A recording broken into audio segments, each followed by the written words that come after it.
मरती थी मुझ पे।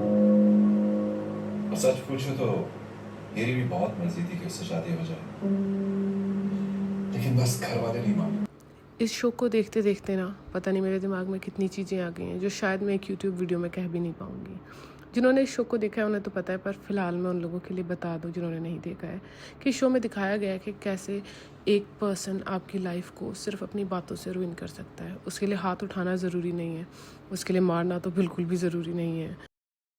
मैं ना यूजुअली जो है ज़्यादा नाटक, ड्रामा वगैरह देखना लाइक नहीं करती हूँ, बट ये ड्रामा मैंने पूरा देखा है और ऑलमोस्ट एवरी एपिसोड में मैं रोई हूँ। बिकॉज़ मेरे मन में ना बार-बार बहुत सारे सवाल आए, बट सबसे पहले ये था कि हमने कब मेंटल टॉर्चर को नॉर्मलाइज़ कर दिया, है ना?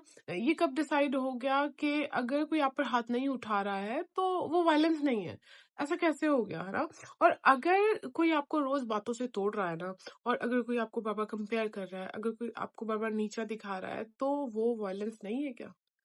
तो मुझे लगता है कि शायद ना हमारे को अपना टॉर्चर की एक नई डेफिनेशन को समझना होगा, ये बहुत ज़्यादा ज़रूरी है।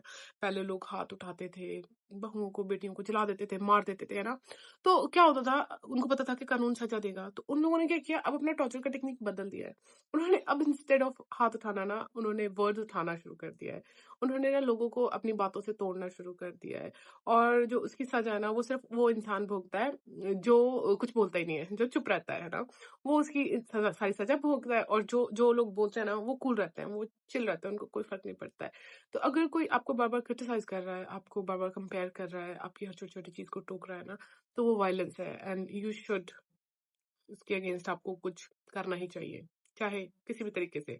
वो आपका तरीका होगा। ख़ैर, और एक बात ये है कि औरतें जो है ना, वो कमज़ोर बनती हैं जब वो सोसाइटी के बारे में सोचती हैं। बट ऐसी औरत जो सिर्फ़ अपने बारे में सोचती है ना, वो स्ट्रॉन्गेस्ट होती है। उसको लोग अक्सर मीन कहते हैं।